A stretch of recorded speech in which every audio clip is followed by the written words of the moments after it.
स्वागत है आप सभी का ग्लोबल आइडिया यूट्यूब चैनल पर। आज मैं आप सभी लोगों के लिए स्कॉलरशिप से रिलेटेड एक अपडेट ले आया हूं, जिसको आप छात्रवृत्ति के नाम से भी जानते होंगे। और ये काफ़ी बड़ा बदलाव है और मुश्किलें होंगी अब छात्रवृत्ति मिलना, ऐसे जैसे अभी तक मिल रही थी आसानी से लगभग, लेकिन सभी बच्चों को नहीं मिल पाती। तो उसमें भी क्राइटेरिया था कि ये परसेंटेज रहेगा, इसके परसेंटेज के ऊपर वालों को मिलेगा या वगैरह वगैरह। लेकिन अब जो बदलाव होने जा रहा है, ऐसे में बहुत ही कम बच्चे होंगे जिनको स्कॉलरशिप मिल पाएगी।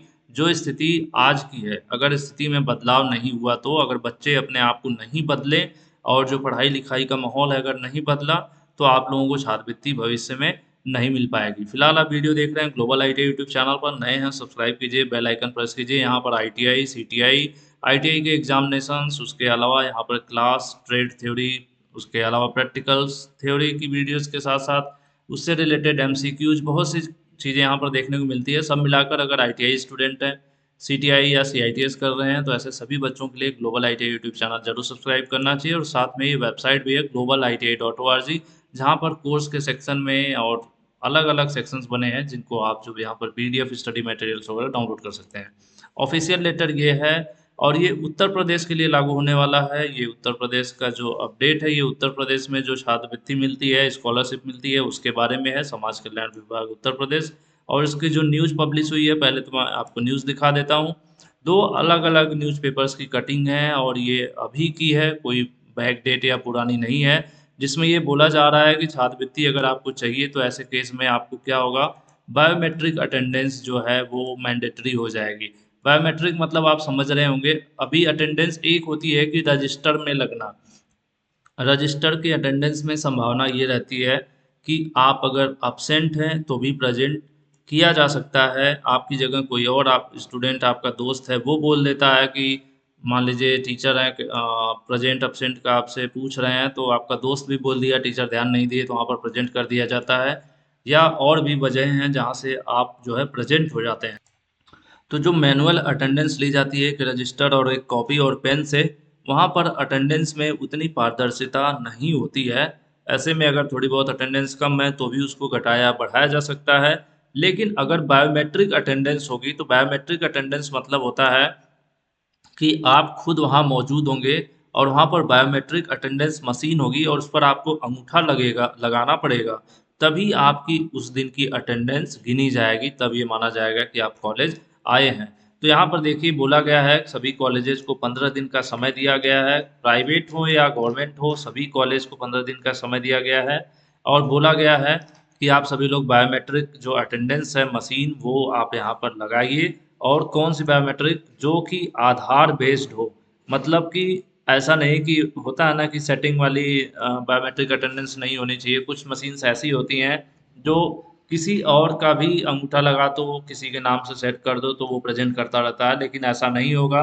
इस मशीन में आपका आधार बेस होगा, यानी आधार में आप जैसे आधार कार्ड आपका है, आपका अंगूठा लगता है तभी आपका पैसा निकलता है बैंक से। उसी तरह से यहाँ पर तभी ये आपका काम करेगा, ठीक है। तो ये चीज़ हो गई। और 75% कम से कम अटेंडेंस होगी, तभी आपको छात्रवृत्ति मिलेगी।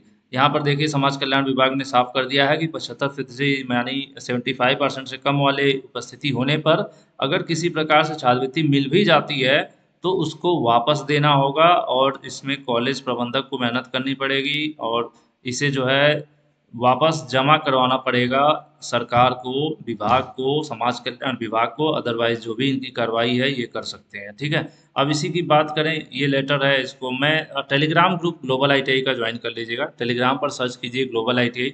40,000 प्लस कैंडिडेट्स जुड़े हैं, आप भी जुड़ जाइए। वहाँ पर मैं ये कटिंग्स भेज दूंगा, उसके अलावा मैं लेटर भी दे दूंगा। लेटर में बहुत सी चीज़ें हैं। ये 7 अप्रैल का लेटर है, जबकि आज 8 अप्रैल है।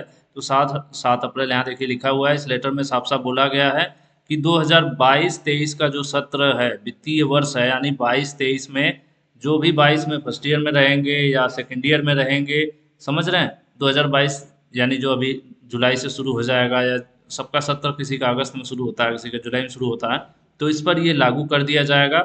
और इसमें लिखा गया है कि इस सत्र में 75% या उससे ऊपर वाले जो कैंडिडेट हैं, उनको ही फीस प्रतिपूर्ति और जो स्कॉलरशिप की सुविधा है उसको दिया जाएगा, ठीक है।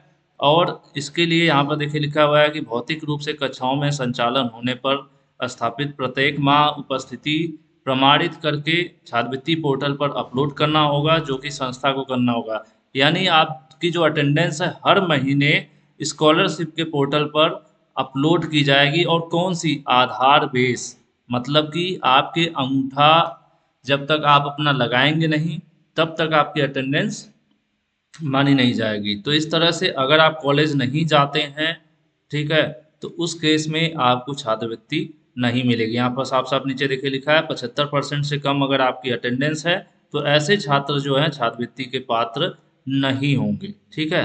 और अगर गलती से ऐसे लोगों को मिल भी जाता है तो वो पैसा जो है वापस करना पड़ेगा विभाग को, वो स्टूडेंट करेगा, क्योंकि स्टूडेंट के ही खाते में आती है। और अगर स्टूडेंट नहीं करता है तो संस्था जो है उसको बताएगा और इस बारे में संस्था जो है बोलेगा और वो जमा करेंगे, ठीक है। इसी तरह से यहाँ पर सब लिखा हुआ है, इसको आप पढ़ लीजिएगा कि प्रत्येक यूनिवर्सिटी, स्कूल, विश्वविद्यालय सब में जो है उपकरण लगाया जाना है, और प्रत्येक संस्था को की जो अटेंडेंस है राज्य स्तर पर एनआईसी योजना भवन लखनऊ और ये श्रीट्रॉन इंडिया लिमिटेड इनकी कोई कंपनी है, ये जो है उसको मैनेज करेंगी और अटेंडेंस वगैरह को हर महीने रिसीव करेंगी पोर्टल पे, और वहाँ से सेट होता जाएगा। और लास्ट में जब स्कॉलरशिप मिलेगी तब आपकी चेक की जाएगी कि 75% अटेंडेंस है कि नहीं। अगर नहीं होती है तो आपको स्कॉलरशिप नहीं मिलेगी। आप कोई भी कोर्स कर रहे हो इससे फ़र्क नहीं पड़ता, सभी के लिए है। ऐसा नहीं कि कोई कहे आईटीआई के लिए है, बीए के लिए नहीं है, बीटीसी के लिए नहीं है, बीएड के लिए नहीं है, सभी कोर्सेज के लिए उत्तर प्रदेश का ये जो नियम है ये लागू हो रहा है।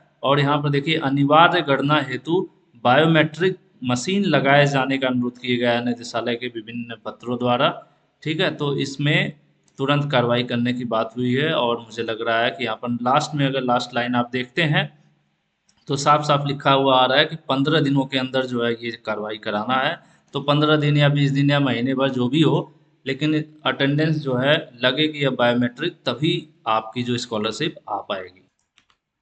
तो ऐसे में आप सभी को मेरा सजेशन रहेगा कि अब जो 2020 सत्र जब शुरू हो रहा है तो आप लोग अपनी क्लासेज लगातार कीजिएगा। अदरवाइज शुरू में आपको भले ही कोई बोल दे, हो सकता हो आपको कोई किसी के थ्रू एडमिशन लेते हैं या इस तरह से, तो बोलने को कोई बोल सकता है कि कोई बात नहीं कॉलेज मत जाना, आपको मिल जाएगी स्कॉलरशिप या दिक्कत नहीं होगी। तो ऐसे में आपको दिक्कत हो सकती है, क्योंकि साफ साफ जो है बायोमेट्रिक मशीन के द्वारा अटेंडेंस का ऑर्डर हो गया है।